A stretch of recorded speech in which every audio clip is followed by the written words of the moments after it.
Krishna,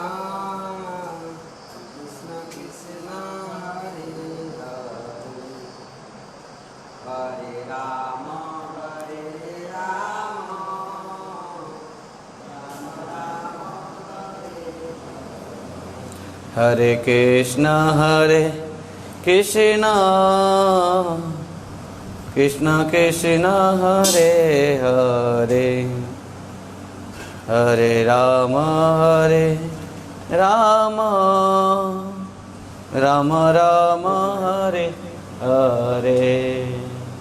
Hare Krishna, Krishna Krishna Krishna, Hare Hare, Hare Rama, Rama Rama, Hare Hare, Hare Krishna, Krishna Krishna, Hare Hare, Hare Rama, Rama Rama, Hare Hare, Hare Krishna, Krishna Krishna, Hare Hare, Hare Rama, Rama Rama, Hare Hare, Hare Krishna, Krishna Krishna Krishna, Hare Hare, Hare Rama, Rama Rama, Hare Hare, Hare Krishna, Krishna Krishna, Hare Hare, Hare Rama, Rama Rama, Hare Hare, Hare Krishna, Hari Bol.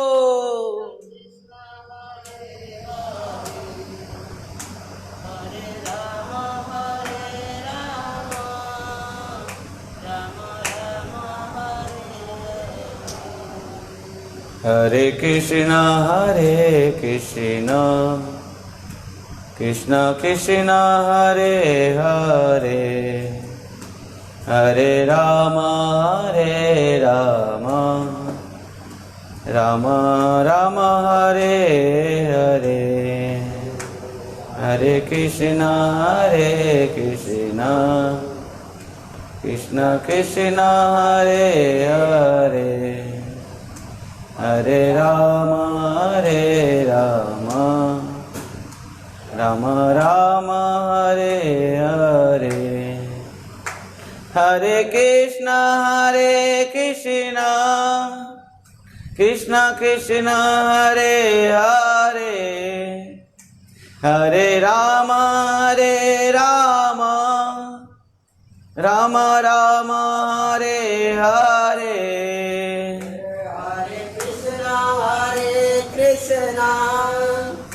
Krishna Krishna, Hare Hare, Hare Rama, Rama Rama, Hare Hare, Hare Krishna, Krishna Krishna, Hare Hare, Hare Rama, Rama Rama, Hare Hare, Hare Krishna, Krishna Krishna, Hare Hare, Hare Rama, Rama Rama, Hare Hare, Hare Krishna, Krishna Krishna, Hare Hare, Hare Rama, Rama Rama, Hare Hare, Hare Krishna, Krishna Krishna, Hare Hare, Hare Rama,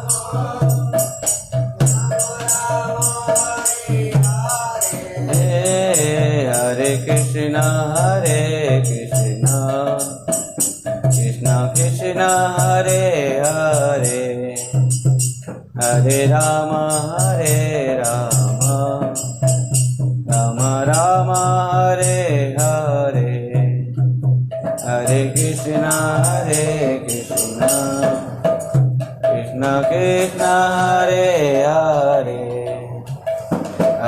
Rama Hare Rama Rama Rama Hare Hare Hare Krishna Hare Krishna Krishna Krishna Hare Hare Hare Rama Hare Rama Rama Rama Hare Hare Hare Krishna Hare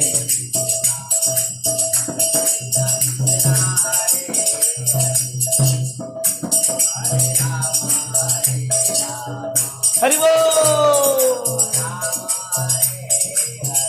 Hare Krishna Krishna Krishna Hare Hare Hare Rama Rama Rama Hare Hare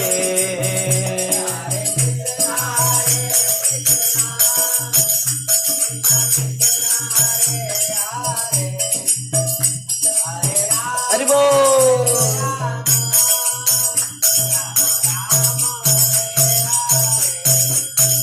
Hare Krishna Krishna Krishna Hare Hare Hare Rama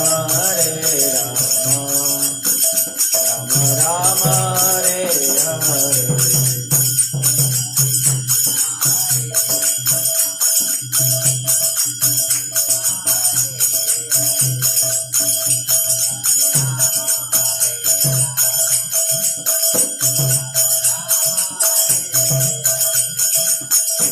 Hare Krishna Krishna Krishna Hare Hare Hare Rama Rama Hare Hare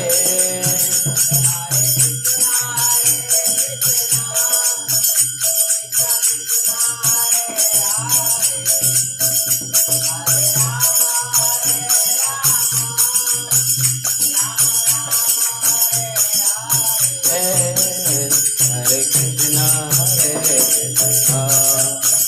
Krishna Krishna Hare Hare Hare Rama Rama Hare Hare Hare Krishna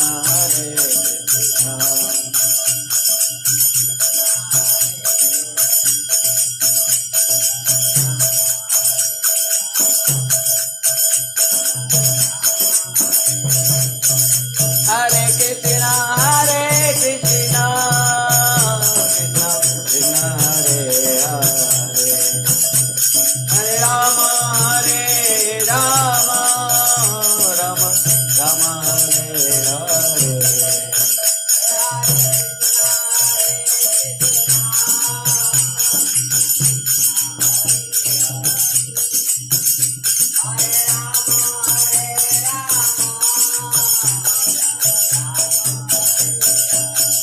Hare Krishna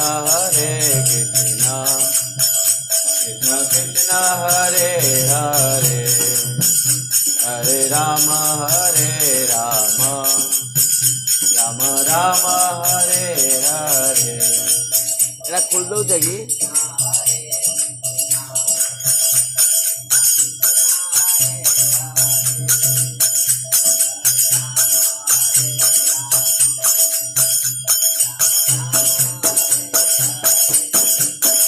Hare Krishna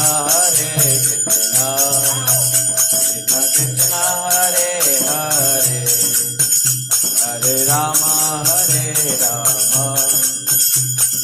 Rama Hare Hare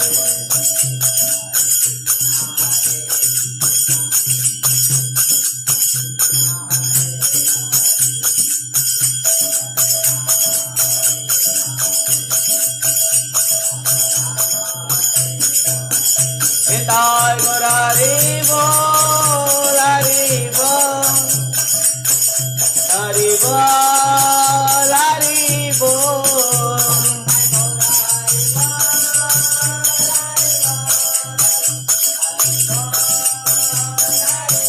Nitai Gaur Hari Bol Hari Bol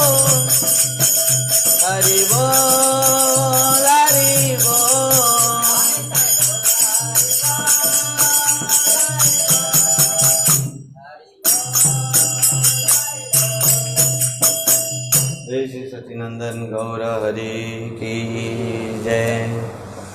जय श्रीमन नित्यानंद प्रभु की जय। सौ पार्षद सपरिकर श्रीमन चैतन्य महाप्रभु की जय। नदिया नवद्वीप धाम की जय। जय सची माता जगन्नाथ मिश्र की जय। जय श्री वृंदावन दास ठाकुर जी महाराज की जय। श्री कृष्णदास कविराज गोस्वामी पाद की जय।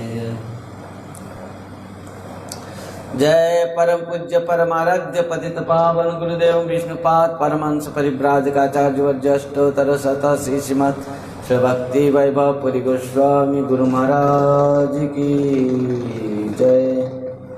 नित्य लीला प्रविष्ट जगत गुरु श्री भक्ति सिद्धांत सरस्वती गोस्वामी ठाकुर प्रभुपाद जी महाराज की जय। श्री कृष्ण चैतन्य मिशन की जय। श्री श्री राधा वृंदावन चंद्र आश्रम की जय। जय जय श्री राधे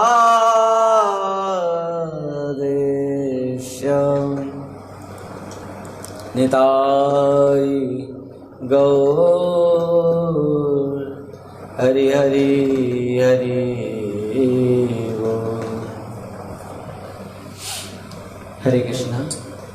सर्वप्रथम मध्य गुरुपाद पद्म परम पूज्य परमाराध्य पतित पावन गुरुदेव विष्णुपाद परमहंस परिव्राजकाचार्य वज्रष्टोत्तर शतश्री श्रीमत् श्री भक्ति वैभव पुरी गोस्वामी गुरु महाराज जी की श्री चरण कमलों में अनंत अनंत कोटि साष्टांग परिपात करते हुए उनके कृपा आशीर्वाद कामना करता हूँ।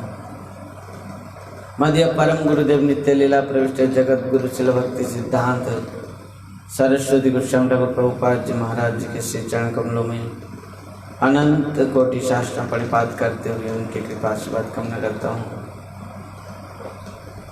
समस्त गुरु परंपरा गुरु वैष्णव वृंद ब्रह्म मार्ग गौड़ीय संप्रदाय के समस्त आचार्य वृंद श्री कृष्ण चैतन्य मिशन के समस्त आचार्य और गुरु परंपरा गुरु वैष्णव वृंद के श्री चरण कमलों में अनंत कोटि शास्त्र परिपात करते हुए सबकी कृपा आशीर्वाद कामना करता हूँ।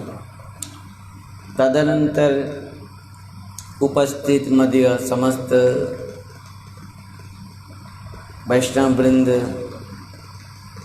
ब्रह्मचारी सन्यासी गृहस्थ वानप्रस्थी समस्त वैष्णव संत और कथा पिपासु भक्तवृंद मातृमंडली तथा हमारे साथ जितने भी जूम के माध्यम से यूट्यूब के माध्यम से और फेसबुक चैनल के माध्यम से जितने वैष्णव वृंद और भक्तवृंद मातृवृंद सब हमारे साथ जुड़े हैं सबको मेरा प्रणिपात पूर्वक सबकी कृपा आशीर्वाद कामना करता हूँ। सबको नमन करते हुए आज हम लोग श्रवण करेंगे इस प्रकार दुर्योधन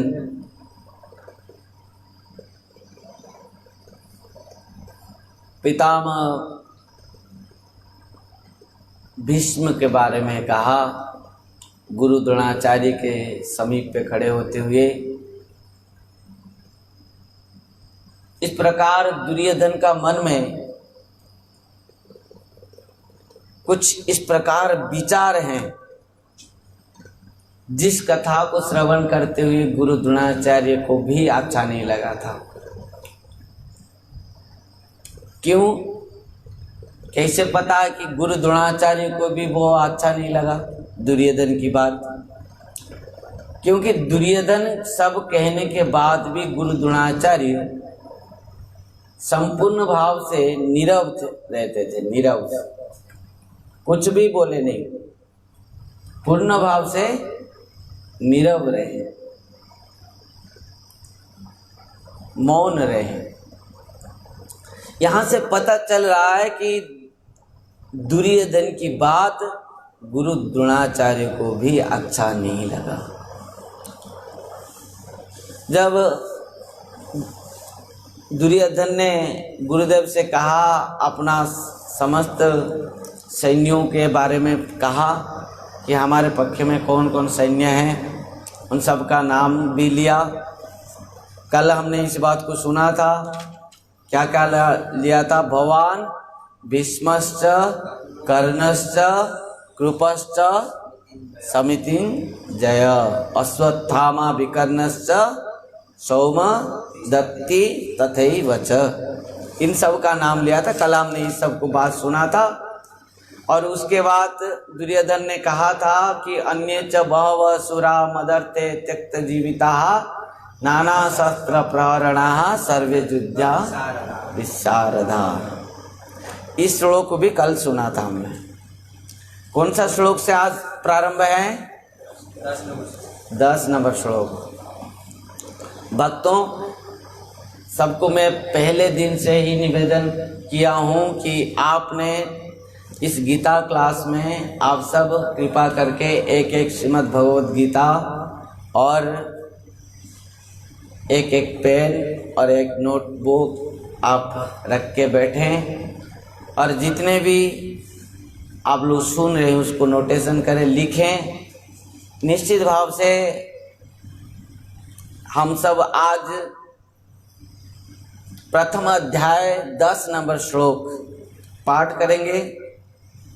कल 9 नंबर श्लोक तक कल हमने सुना था ना 8 नंबर 9 नंबर पूरा हो गया था ना, पूरा हो गया था। अच्छा, तो 10 नंबर श्लोक आप सब खोलिए। प्रथम अध्याय 10 नंबर श्लोक।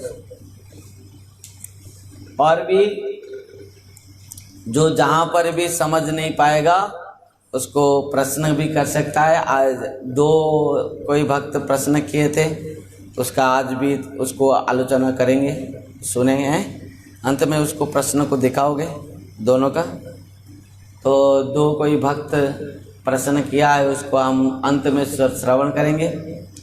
इस प्रकार आप लोग जिज्ञासा करें तो हमको बहुत अच्छा लगता है कि कुछ भी हो तो आप लोग सुन रहे हैं और समझने की भी कोशिश कर रहे हैं।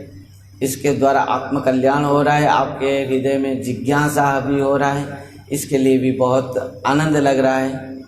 इस प्रकार आप सबके आशीर्वाद, कृपा और प्रेरणा हमारे लिए भी और जीवन का जो इसी प्रकार प्रचार के लिए और प्रेरणा देगा। तो आइए 10 नंबर श्लोक हम देखें। 10 नंबर श्लोक में दुर्योधन ने कहा गुरुदेव से, जिस बात को संजय ने धृतराष्ट्र को भी सुना रहा है। कह रहा है कि दुर्योधन गुरु के पास अपने समस्त सैन्यों के बात बताने के बाद यहाँ तक भी कह दिया कि और भी बहुत सारे इस प्रकार राजा हैं जिन्होंने इस युद्ध भूमि में मेरे पक्ष में खड़े हैं, शूरवीर हैं, धनुर्धारी हैं, महारथी हैं, और इस प्रकार वो सब मेरे लिए मरने के लिए भी तैयार हैं। वो कभी भी युद्ध भूमि छोड़कर जाने वाले नहीं हैं, चाहे मृत्यु भी आ जाए। इस प्रकार कहा।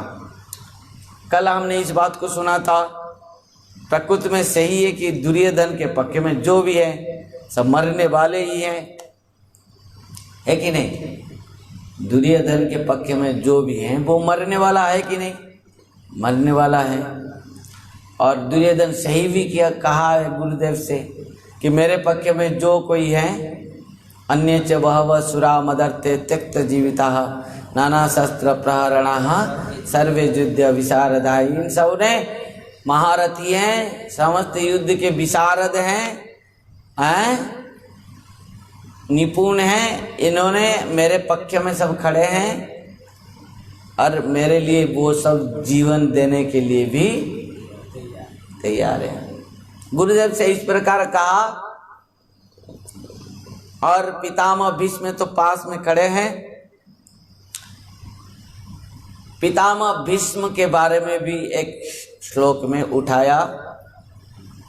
दुर्योधन गुरुदेव से कहा कि गुरुदेव सुनिए, हमारे सैन्य और इन पांडवों के सैन्य, क्योंकि यहां तक जो दुर्योधन कह रहा है ना, दूसरा नंबर श्लोक से 10 नंबर श्लोक 9 नंबर श्लोक हो गया। दुर्योधन दूसरा नंबर श्लोक से 9 नंबर श्लोक तक जब जो भी कहा 7 श्लोक में, इन सब कथा को श्रवण करने के बाद भी गुरु द्रोणाचार्य चुप थे, कुछ नहीं बोल रहे थे, चुपचाप खड़े। और इसके लिए दुर्योधन के मन में थोड़ा विचार हुआ कि वास्तव में गुरुदेव मेरे बात को अच्छा नहीं माने। तो पितामह भीष्म के और देखकर भी गुरु द्रोणाचार्य को कुछ उनके हिसाब से उनको भी जुड़ा इस कथा में। कहा अपर्याप्तम तदस्माकं बलम भीष्माभिरक्षितम् पर्याप्तं त्यजो तेषां बलम भीमाभिरक्षितम्।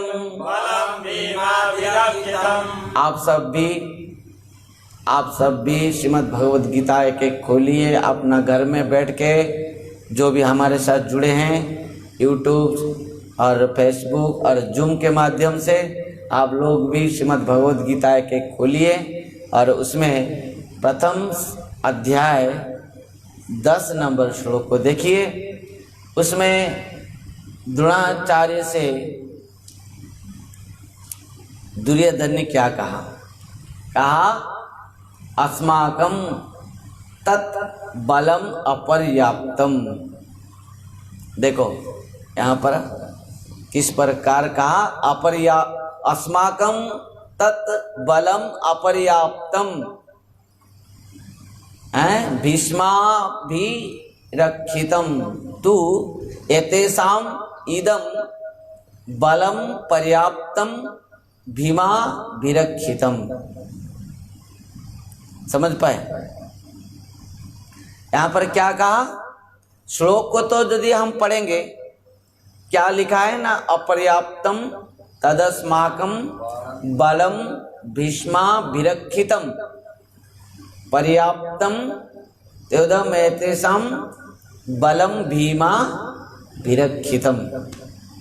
इसको अन्वय करते हुए इसको हम पढ़ेंगे, अस्माकं तत् बलम अपर्याप्तम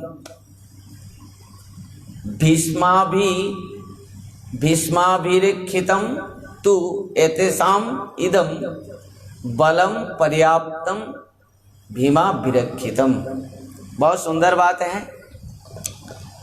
इसको हम 2 अर्थ कर सकते हैं, 2 अर्थ कर सकते हैं। इसको पॉजिटिव और नेगेटिव 2 अर्थ कर सकते हैं। इसको हम सकारात्मक और नकारात्मक 2 सेंस में, 2 अर्थ में इसको ले सकते हैं हम। दुर्योधन तो कहा, वो किस सेंस से, किस अर्थ से, किस भाव से कहा वो जानता है, परंतु हम इसको 2 अर्थ में लेंगे। प्रथमतः कि यहाँ पर दुर्योधन कह रहा है कि गुरुदेव अपर्याप्तम तदस्माकं बलम भीष्माभिरक्षितम। हमारे जो सैन्यों को व्यूह रचना किए हैं, हमारे सैन्यों के मुख्य कौन है? पितामह भीष्म सेनापति हैं। तो उनके द्वारा जो हमारे सेनाओं को व्यूह रचना की गई है वो अपर्याप्तम है। उनका जो बल है ना, हमारे सेनाओं का बल जो है पितामह भीष्म के द्वारा जो व्यूह रचना की गई है, इन हमारे जो समस्त सेनाओं का बल किस प्रकार है?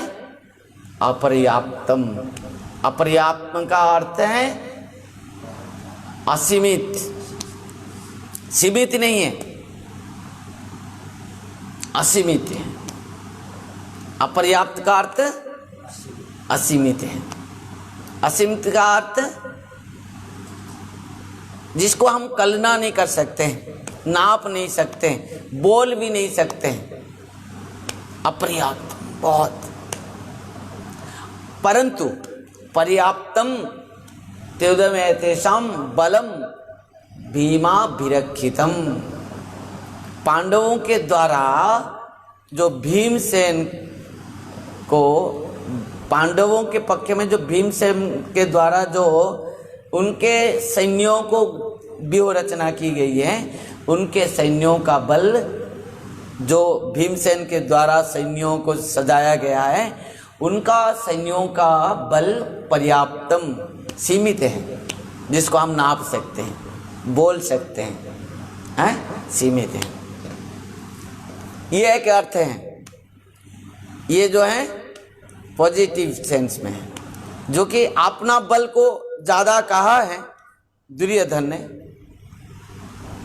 दुर्योधन ने यहाँ पर अपना बल को असीमित कहते हुए कहा है कि मेरे पक्ष में जो पितामह भीष्म के द्वारा हमारे सैन्यों को जो व्यूह रचना की गई है, ये इसका जो बल है ये अपर्याप्तम है, जिसको नाप नहीं सकते हैं। ये कितना बल है, बहुत बल है, अपर्याप्तम है। परंतु ये पांडवों के पक्ष में जो समस्त सैन्य हैं, जो माने भीमसेन के द्वारा जो चक्रव्यूह रचना की गई है, इनका बल क्या है? पर्याप्तम है, माने सीमित है, सीमित। हमारे सैन्यों का बल असीमित है, परंतु उनके सैन्यों का बल सीमित है। सीमित का अर्थ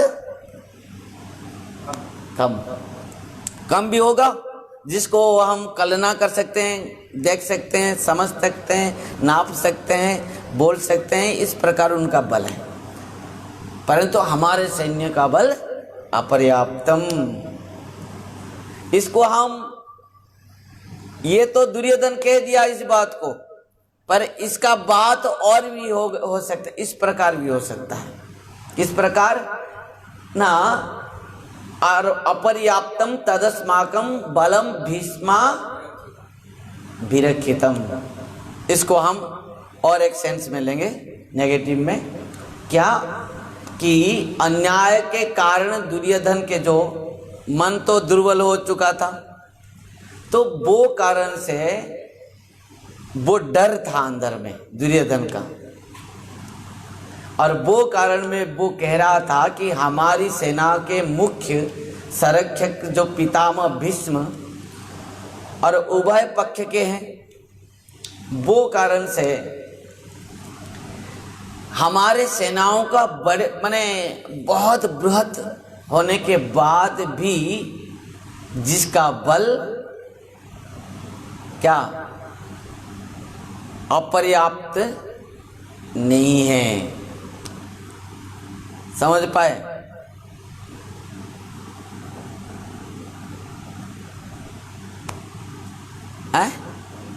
नहीं समझे? माने दुर्योधन कह रहा है कि हमारे जो पक्ष में सेना है, इस सेनाओं को देखो और पांडवों की सेनाओं को देखो। हमारे पांडवों की सेनाओं को व्यूह रचना कौन किया है? भीम। परंतु यहाँ और एक कूटनीति है, भीम प्रकृति में व्यूह रचना नहीं किया है। किया कौन? धृष्टद्युम्न ने। हमने पहले से सुना है, हमने पहले से सुन के रखा है, पढ़ा है कि पांडवों के पक्ष में सेनापति धृष्टद्युम्न है। राजा द्रुपद के पुत्र धृष्टद्युम्न ही पांडवों का सेनापति है। परंतु यहां दुर्योधन किसका नाम ले रहा है? क्यों? क्योंकि भीम को डर गया है दुर्योधन। अब जानते हैं बचपन से आज तक भीम कितना बार दुर्योधन को हराया है। हर समय भाई भाई में कभी कभी लड़ाई हो जाता है ना, छोटा छोटा जब होते हैं भाई भाई में तब कभी कभी हाथ ही हो जाता है कभी कभी। अरे ये तो एक माँ के पुत्र नहीं है, दूसरा तो इनका तो होना ही है, सहज की बात है। लड़ाई झगड़ा तो होना ही है घर में, बचपन से किसी एक छोटी छोटी बात में लड़ाई होती है। और उसमें भीमसेन क्या करता था, हर समय दुर्योधन को उठा के पटक देता था। वो डर है हर समय, वो कारण से हर समय दुर्योधन कभी भी कहीं का नाम लेगा तो वो भीम का नाम लेगा, ये मर जाना चाहिए।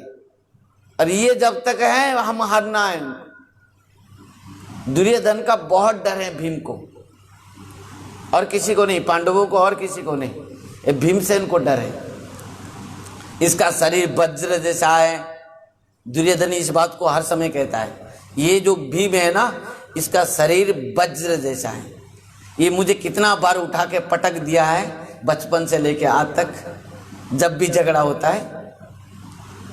तो वो कारण से यहाँ धृष्टद्युम्न का नाम नहीं लिया है, भीम का नाम लिया। मतलब यहाँ पर वो देख रहा है कि इनका सैन्य का बल कितना है, उनका सैन्य का बल कितना है, नाप रहा है। देखो पहले तो कह दिया मेरे सैन्य का बल अपर्याप्त है, जिसको नाप नहीं सकते हैं, बहुत हैं। और दूसरी बात कहा कि उनका बल पर्याप्त है, जिसको सीमित है। इसको हम दूसरा अर्थ में लेंगे। दुर्योधन यहाँ पर डरा हुआ है, बहुत डरा हुआ है, और वो कारण से पांडवों का सैन्य व्यूह को देखते हुए उनका सेनापति नाम तक भूल गया। नाम किसका लिया? भीम का लिया। क्यों लिया? बचपन से आज तक दुर्योधन भीम को डरते हुए आ रहा है, डरते हुए आ रहा है। और वो कारण से यहां पर कहा हमारे जो बल हैं, सेना के बल हैं, युद्ध के लिए माने पर्याप्त नहीं है, वो अपर्याप्त हैं। अपर्याप्त का अर्थ एक भी और भी है, जो पर्याप्त नहीं है कि नहीं है? अपर्याप्त का और भी एक अर्थ क्या है? जो पर्याप्त नहीं है, जो युद्ध में जीतने के लिए पर्याप्त नहीं है। पूरा ध्यान दे के सुनो डीपली। जो कथा को ना इस प्रकार हम ले रहे हैं, यद्यपि सबको माने नहीं है यहाँ, पर इसको हम दूसरा अर्थ में लेंगे, फिर तीसरा अर्थ में लेंगे, है कि नहीं? इसमें और जितना गहराई में जाएंगे वो और अच्छा लगेगा उतना। पर ये सिद्धांत को भी कोई काट नहीं सकता। दुर्योधन का हृदय में डर तो है ही। अरे इतना डर है, वो पांडवों के सेनापति को भी भूल गया है। और उसका हृदय में, आंखों में, मन में किसका छवि नाच रहा है? भीम का। और वो कारण से पांडवों के सेनाओं को जब देखा, वो उनका सेनापति नाम नहीं लेके भीम का नाम लिया। किसी ने मुझे प्रश्न भी किया था कि महाराज ये तो पांडवों का नाम लिया, भीम का नाम लिया, यहाँ तो धृष्टद्युम्न का नाम लेना था। जैसे कौरव के पक्ष में पितामह भीष्म सेनापति है, यहाँ तो पांडवों के सेनापति कौन है? धृष्टद्युम्न। यहाँ पर भीम का नाम क्यों लिया? भीम के द्वारा तो चक्र माने व्यूह रचना नहीं की गई है, तो धृष्टद्युम्न के द्वारा। इससे पहले भी कहा था, देखिए आपका प्रिय शिष्य धृष्टद्युम्न के द्वारा किस प्रकार व्यूह रचना की गई है। इससे पहले दुर्योधन कह चुका है, पर यहाँ पर भीम का नाम फिर ले लिया, क्योंकि वो डरा हुआ है। जब दोनों पक्ष के सेनाओं का बल को चिंता किया ना, एक अर्थ में हम लेंगे तो ऊपर से तो कह रहा है कि हमारा बल बहुत है, पर्याप्त है, और उनका बल अपर्याप्त है, माने सीमित है। समझ पाए? यहां पर यदि हम ये इस प्रकार लेंगे कि भीम का नाम इसी के लिए लिया कि भीम का जो बल है वो क्या है? पर्याप्त है युद्ध के लिए। पर्याप्त का अर्थ ये भी है तो क्या? समर्थ है, समर्थवान है, उसका बल मेरे साथ युद्ध करने के लिए पर्याप्त है। इसका अर्थ क्या हुआ? सामर्थ्य, वो सामर्थ्यवान है, उसका बल पर्याप्त है, हुआ कि नहीं? तो यहां जो पर्याप्त अर्थ लगाया तो यह क्या, ये भी अर्थ भी हो सकता है कि भीम के द्वारा जो उनके समस्त सैन्यों को जो व्यूह रचना की गई है, सबका जो बल है वो पर्याप्त है। पर्याप्त का अर्थ ये भी हो सकता है कि हमारे साथ युद्ध करने के लिए सामर्थ्य है, पर्याप्त है। होगा कि नहीं? ना भूल कोई कह सकता है इसको, इस अर्थ को कोई भूल कह सकता है? नहीं। तो पर्याप्त है, पर्याप्त का अर्थ ये भी हो सकता है कि हमारे साथ वो सामर्थ्य है, परंतु हमारे जो पितामह भीष्म के द्वारा हमारे सैन्यों का व्यूह रचना किया गया है वो अपर्याप्त है युद्ध के लिए। अपर्याप्त, अपर्याप्त का अर्थ ये भी है असमर्थ है, असमर्थ भी है।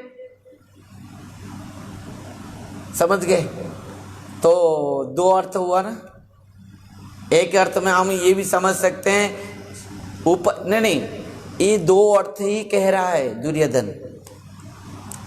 जो ऊपर का भाव एक है और अंदर का भाव एक है, समझना। दुर्योधन इन्हीं दोनों भाव को ही इस एक श्लोक में कह रहा है। ये निश्चित भाव से आपको एग्जाम में आएगा, बहुत माने इम्पोर्टेंट है ये। तो कहा दुर्योधन का यहाँ पर दो अर्थ ही हैं, और उसका ऊपर का भाव क्या है?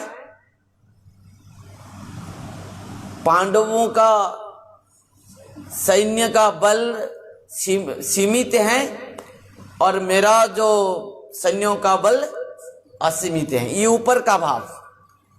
अरे कितना भी डरा हुआ हो, अथवा हारने के बाद भी कोई राजा कहता है कि मैं हार गया, हरि बोल, किसी राजा भी हार भी गया, जैसे चुनाव होता है, चुनाव में कोई दल हारा भी हुआ है पर वो बोलेगा मैं हारा हूं, वो जानता मैं हारेगा भी, वो कभी बोलता है मैं हारूंगा? कभी नहीं ना।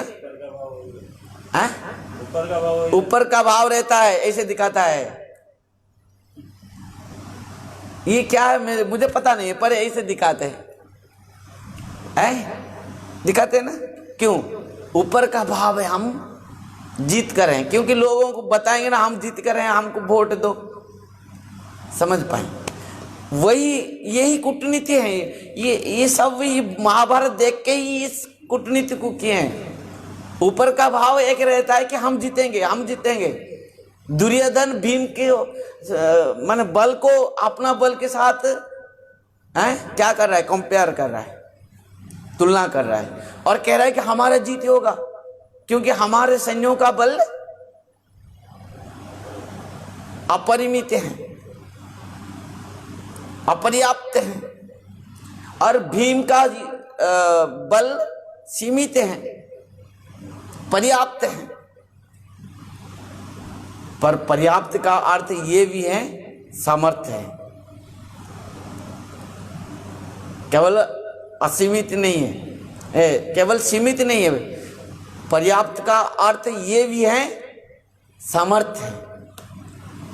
यहां पर अंदर का भाव, उसका डरा हुआ हृदय, डरा हुआ मन ये कह रहा है कि भीम का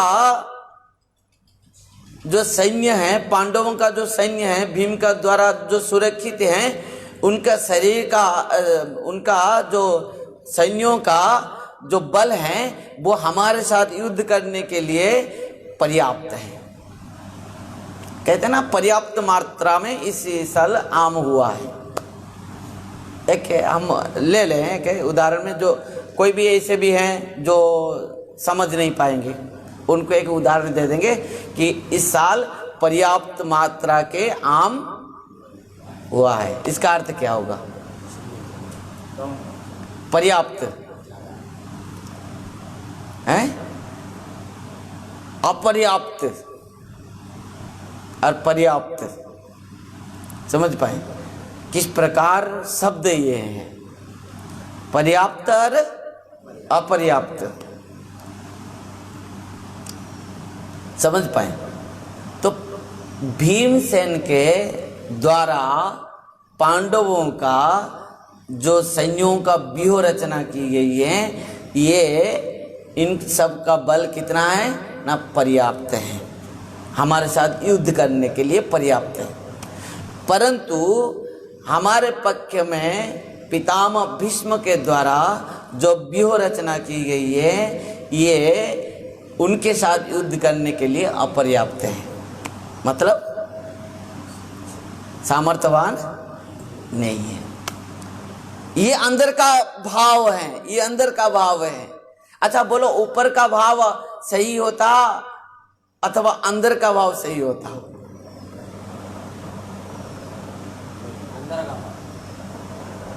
अंदर का भाव हर समय सही होता है ना।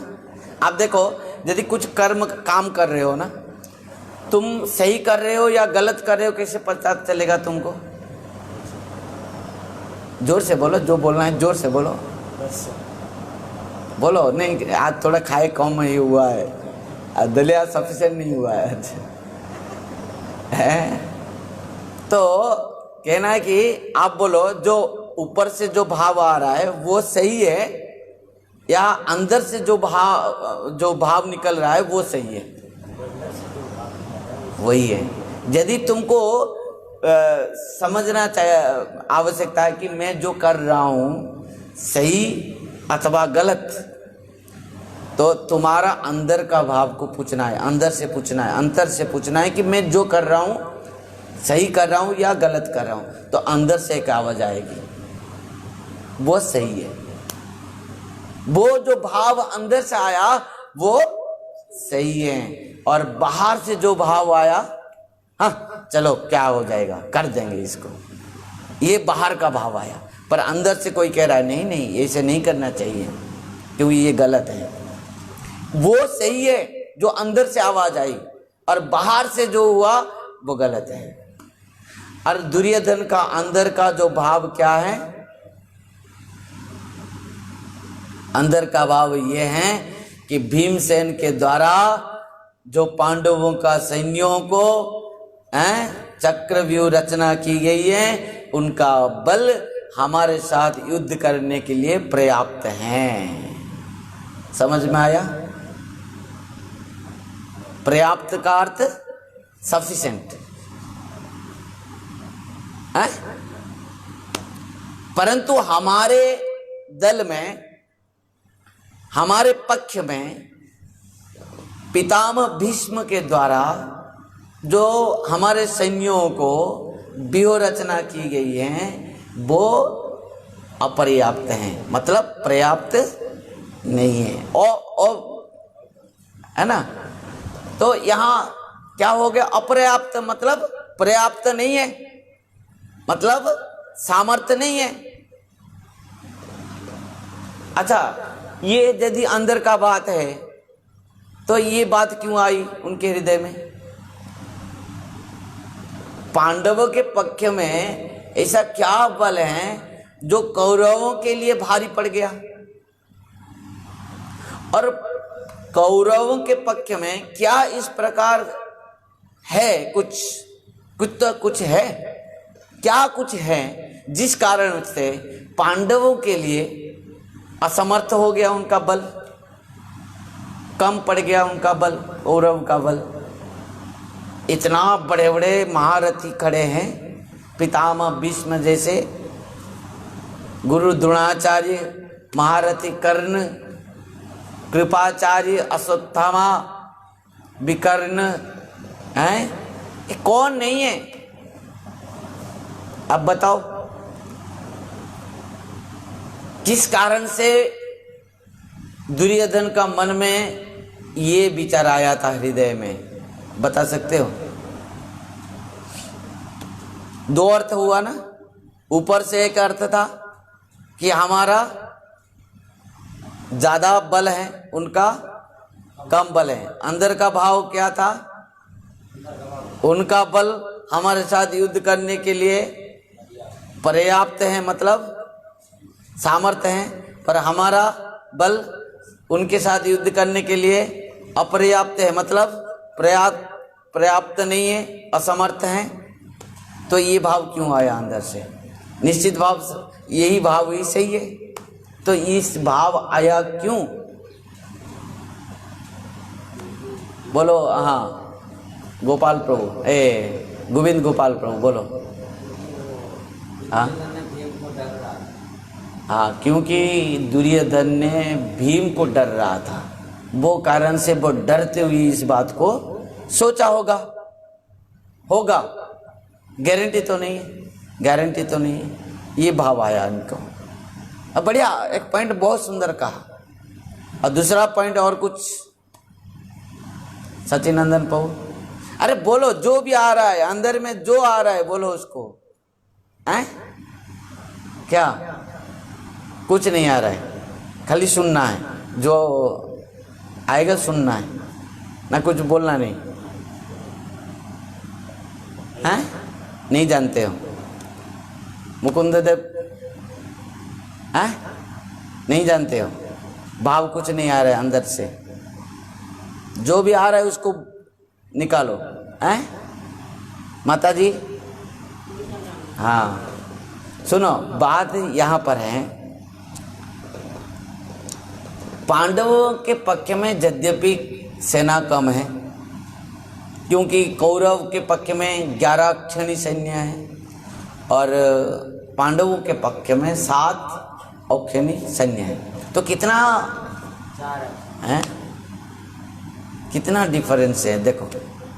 इतना कम सैन्य है और कौरव के पक्ष में कौन कौन है? जो सबके गुरु हैं वो खड़ा है, द्रोणाचार्य, पितामह भीष्म, उनका पूरा रिकॉर्ड है।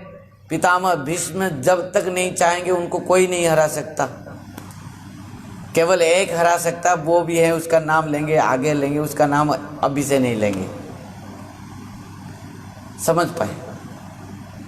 तो इन सब होते हुए इनका मन में क्यों आया, दुर्योधन का मन में, कि मेरा पक्ष में जो बल है वो पर्याप्त नहीं है, अपर्याप्त है। क्यों आया? क्योंकि कौरव के पक्ष में जो सेनापति हैं, गुरु द्रोणाचार्य हैं, वो दोनों पक्ष के थे। आई बात समझ में? क्या समझ में आया? पितामह भीष्म, गुरु द्रोणाचार्य, ये सब उभय पक्ष के थे।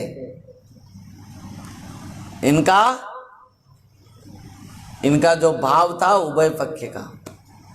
दुर्योधन को पता था ठीक से कि गुरु द्रोणाचार्य, पितामह भीष्म पांडवों को बहुत प्रेम और स्नेह करते हैं, बहुत चाहते हैं। ये कभी भी पलट सकते हैं और कभी भी इनको छोड़ सकते हैं, माफ भी कर सकते हैं। हाँ, क्योंकि गुरु द्रोणाचार्य अर्जुन को ही श्रेष्ठ योद्धा के रूप पर चाहते थे।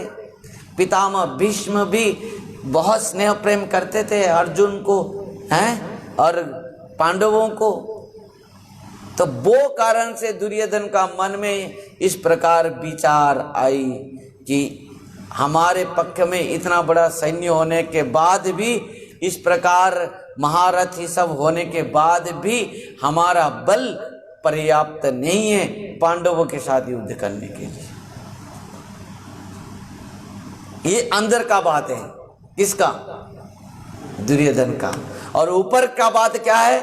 हाँ गुरुदेव, वो भीम का बल कितना है वो सीमित है, हमारा बल असीमित है।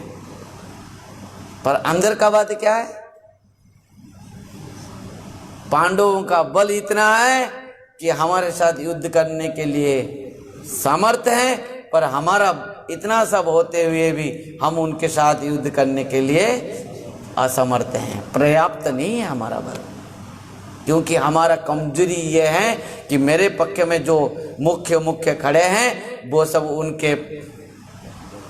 उनके पक्ष रखने वाले भी है। ध्यान देना, यदि तुम्हारा कोई मुख्य होगा, तुम्हारे पास में जो मुख्य हैं, सेनापति हैं, मंत्री हैं, ये लोग यदि तुम्हारा शत्रु को भी प्रेम करते होंगे तो क्या होगा तुम्हारा अवस्था? राधे राधे। वही अवस्था हुआ या दुर्योधन का। यदि किसी राजा का अत्यंत जो माने अंतरंग कौन होता है, महामंत्री, सेनापति, ये सब हैं अत्यंत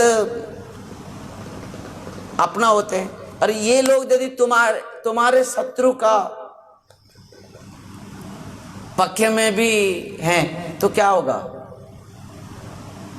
वो कभी भी जीत सकता है, कितना भी बलवान भी क्यों न हो, वो जीत सकता है? जैसे हुआ रावण का। रावण के पास क्या कमी था? कुछ कमी था, पर उनके पास में जो उनका अत्यंत है, जो आसपास के हैं, उनके भाई खुद हैं विभीषण, वो तो राम का है। वो कैसे रावण जीतेगा? और उसका सब अंदर की बात जो कहाँ कैसे उसको बाण मारने से रावण मरेगा पता तो विभीषण को था, और बता दिया। क्या मार रहे उसको बार बार? उनके नाभि को मारो ना, बस हो गया खत्म। ये कितना भी बाण चलाए राम और लक्ष्मण ने रावण के ऊपर, उसका बाल भी बांका नहीं हुआ। पर विभीषण जब उनका अंदर की बात बता दिया, कहाँ कैसे किस प्रकार, तो हो गया काम। उसी प्रकार दुर्योधन के पक्ष में जो मुख्य है सेनापति, कौन? पितामह भीष्म, वो पांडव पक्ष के भी हैं, वही डर है उसका। गुरु द्रोणाचार्य वो भी पांडव पक्ष के हैं। अपना भाई विकर्ण वो भी पांडवों को भी समर्थन करता है। ये सब कभी भी पलट जाएंगे, कुछ पता नहीं। स्नेह प्रेम उनके साथ भी है इन सब का। तो कहा कि अपर्याप्त है हमारा। तो दो अर्थ में इसको, इस श्लोक को हम ले सकते हैं। समझ पाए? इसके ऊपर और कुछ किसी का संदेह है? एक ही श्लोक में हो गया आज समय है। तो 11 नंबर श्लोक देखो।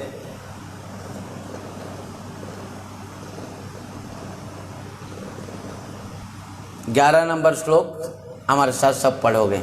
देखो, इसको केवल इतना परिश्रम करते हुए इसको जो हम पढ़ा रहे हैं गुरु महाराज जी की कृपा से, आप सबसे मैं एक एक करके पाई करके लूँगा,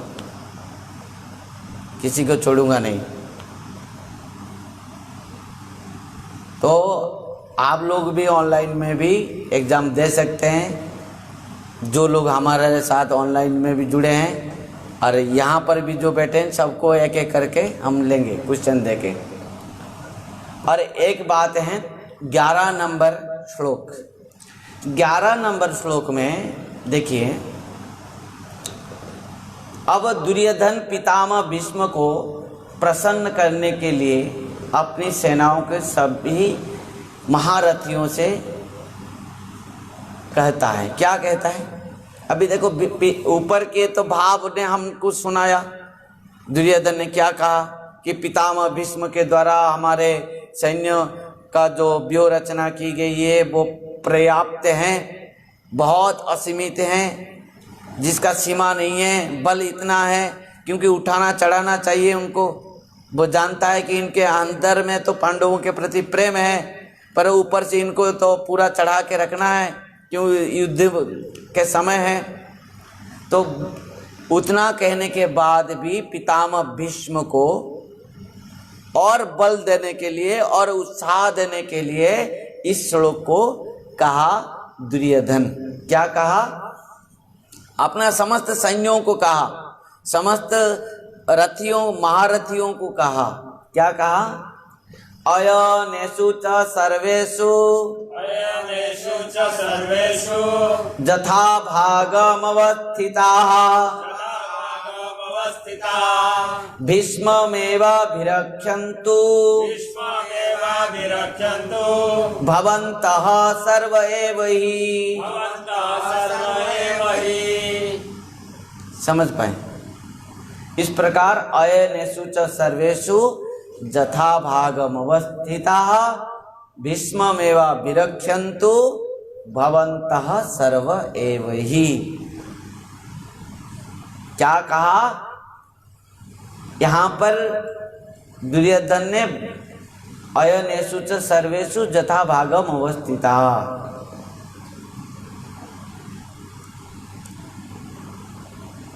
बहुत सुंदर बात कहा। समस्त महारथियों को दर्शन करते हुए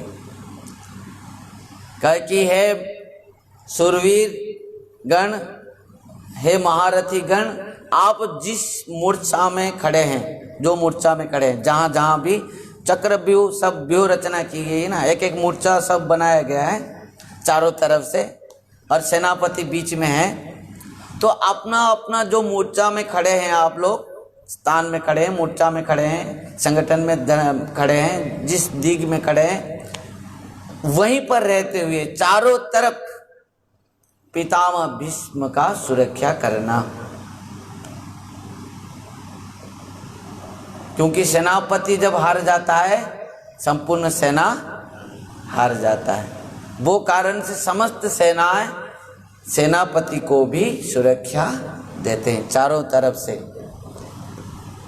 दुर्योधन ने अपना भाव से कहा था कि देखिए, यद्यपि पितामह भीष्म इतना कमजोर नहीं है कि उनको सुरक्षा चाहिए।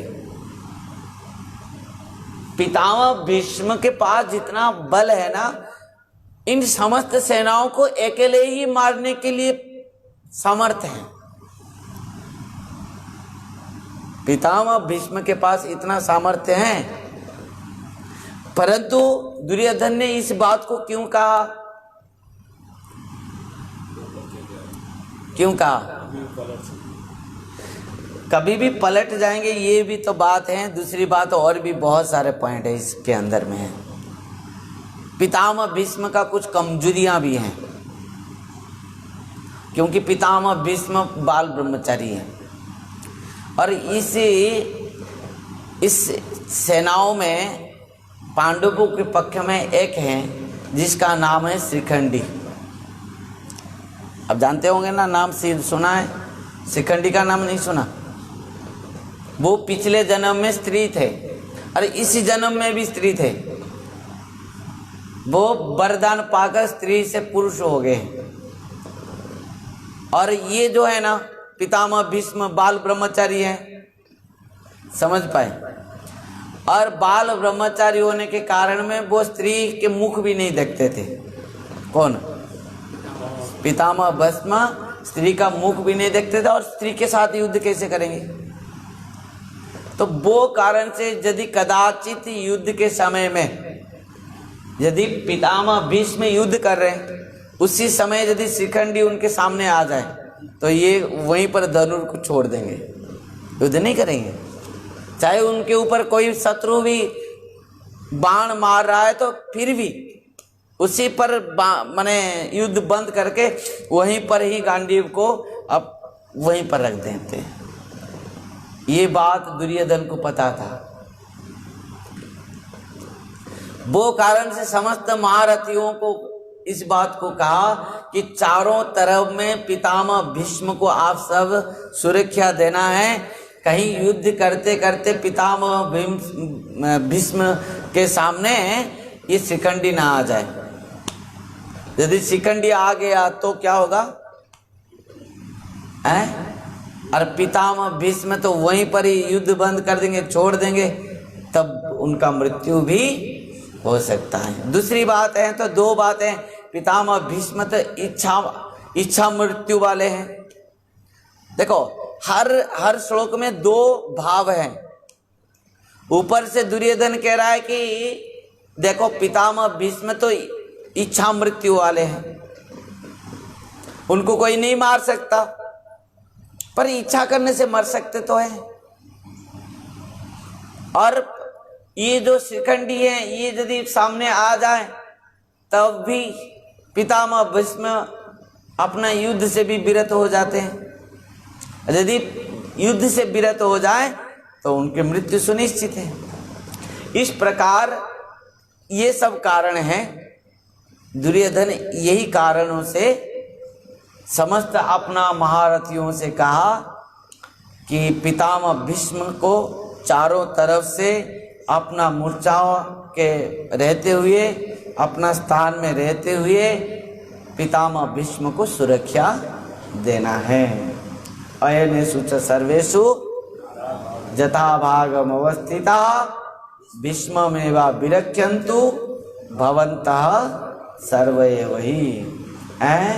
जिन जिन मोर्चों पर आपकी नियुक्ति कर दी गई है, आप सभी योद्धा लोग उन्हीं मोर्चों पर दृढ़ता से स्थित रहते हुए सब तरफ से सब प्रकार के पितामह भीष्म जी के सुरक्षा करना है। सबको आदेश दिया। कौन? दुर्योधन ने। पितामह भीष्म जी की सब ओर से रक्षा करें, यह कहकर दुर्योधन भीष्म जी को भीतर से अपने पक्ष में लाना चाहता है। इससे क्या होगा ना, पितामह भीष्म थोड़ा खुशी हो जाएंगे। कैसे भी हो, दुर्योधन तो मेरे लिए चिंता प्रकट करता है कि मेरा सुरक्षा के लिए। पहले गुरुदेव को खुशी करा रहा था तेल मालिश करके, फिर आया पितामह भीष्म को भी खुशी कराने के लिए। इस बात को कहा चारों तरफ जितने भी वीर हैं, शूरवीर हैं, महारथी हैं, चारों तरफ पितामह भीष्म को सुरक्षा देना चाहिए। ये बात के जब पितामह भीष्म श्रवण करेंगे तो खुशी हो जाएंगे। कैसे भी हो, दुर्योधन तो मेरे लिए बहुत चिंता कर रहा है। तो इस बात में पितामह भीष्म के हृदय और मन दुर्योधन के प्रति आकृष्ट हो जाएगा, खुशी हो जाएंगे, संतुष्ट हो जाएंगे, कभी पांडवों के पक्ष नहीं लेंगे। ये सब उनके उद्देश्य हैं, भीतर के उद्देश्य हैं। वो कारण से इस प्रकार वो कहा। परंतु अंदर का कारण ये भी है, शिखंडी जो हैं वो पितामह भीष्म का शत्रु हैं। वो यदि युद्ध के समय में सामने आ जाए तो पितामह भीष्म और युद्ध नहीं करेंगे।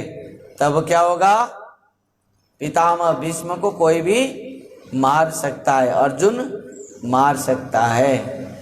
परंतु पितामह भीष्म के हाथ में जब तक गांडीव हैं, वो जब तक युद्ध कर रहे हैं, यहाँ पर कोई नहीं है योद्धा पितामह भीष्म को हराने के लिए। इस प्रकार ये सब भाव हैं। क्या कहा जाए, अब दुर्योधन पितामह भीष्म को प्रसन्न कराने के लिए अपनी सेना के सभी महारथियों से इस बात को कहा। और उसके बाद पितामह भीष्म ने पहले तो बहुत माने गुरुदेव को तो बहुत प्रकार के प्रशंसा किया था। गुरुदेव चुपचाप खड़े थे और पितामह भीष्म ने देखा गुरु द्रोणाचार्य भी इनको कुछ नहीं बोले, तो पितामह भीष्म ने तो क्या किया आगे हम कल श्रवण करेंगे।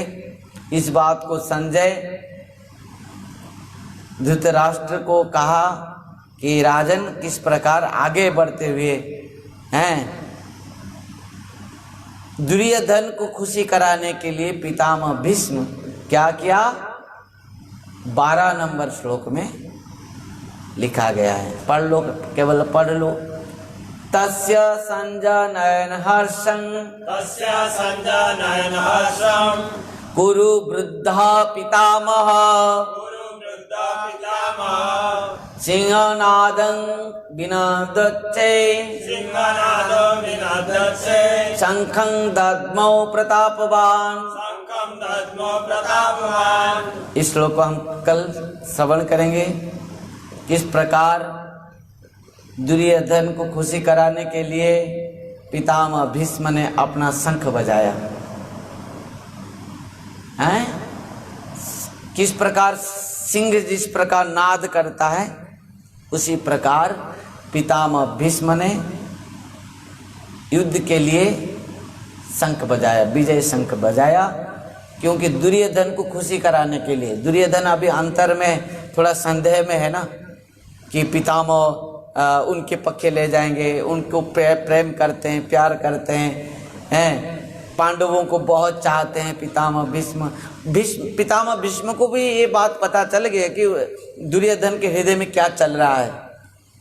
वो कारण से पितामह भीष्म दुर्योधन के हृदय की बात को समझते हुए उनको थोड़ा खुशी करने के लिए शंख बजाया कि शंख को सुनते हुए दुर्योधन को लगेगा कि पितामह भीष्म मेरे बात को समझ गए और निश्चित भाव से मेरे पक्ष में रहते हुए ही मन लगा के, ध्यान लगा के युद्ध करेंगे। इस बात को समझाने के लिए पितामह भीष्म अपना शंख बजाया। और फिर क्या हुआ कल दिखेंगे, कल सुनेंगे। आइए आज की कथा को यहीं पर विश्राम देंगे। भक्तों, आपको इस प्रकार इस कथा किस प्रकार कैसे लग रहा है, क्या लग रहा है, और भी अच्छा कैसे लगेगा, आपकी मन की बात, हृदय की बात आप लोग कमेंट बॉक्स में आप लोग मैसेज हमको दे सकते हैं, कमेंट कर सकते हैं।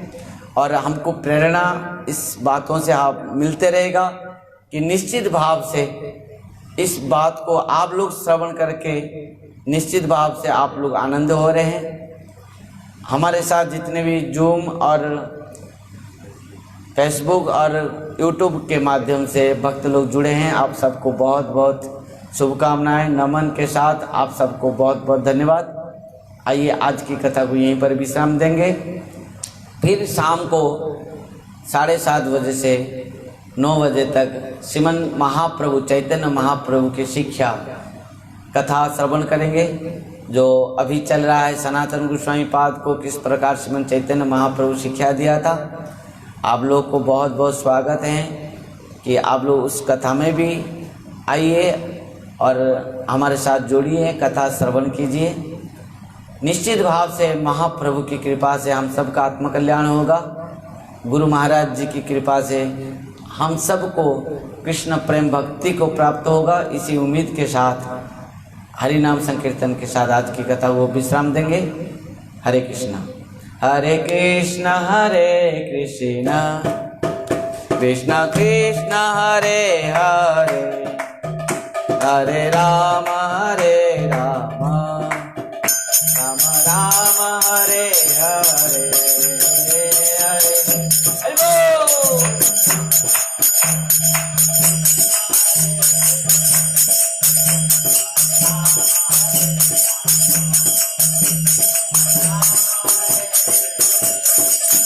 हरे कृष्ण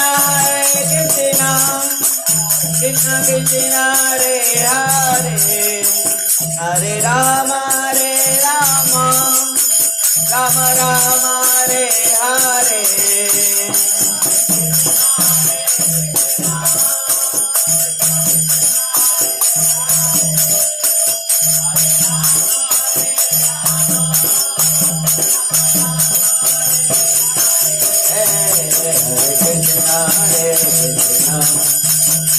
कृष्ण हरे हरे, हरे राम राम राम हरे हरे, हरि बोल।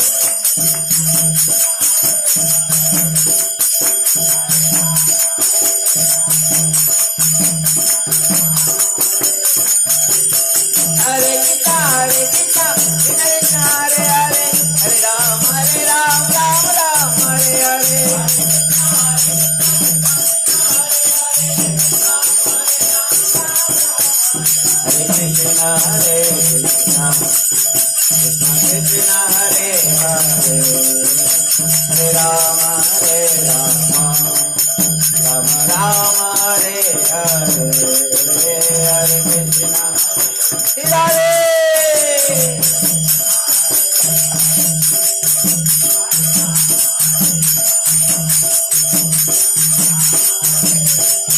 निताय गौर हरि बोल हरि बोल हरि बोल हरि बोल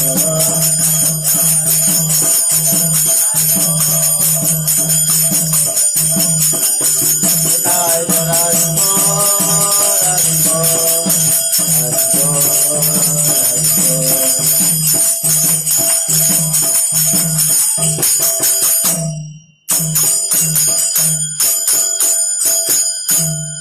जय श्रीमद् भगवद गीता की जय। जय कृष्ण अर्जुन महाराज की जय। सद्गुरुदेव महाराज की जय। जय जय श्री राधेश्याम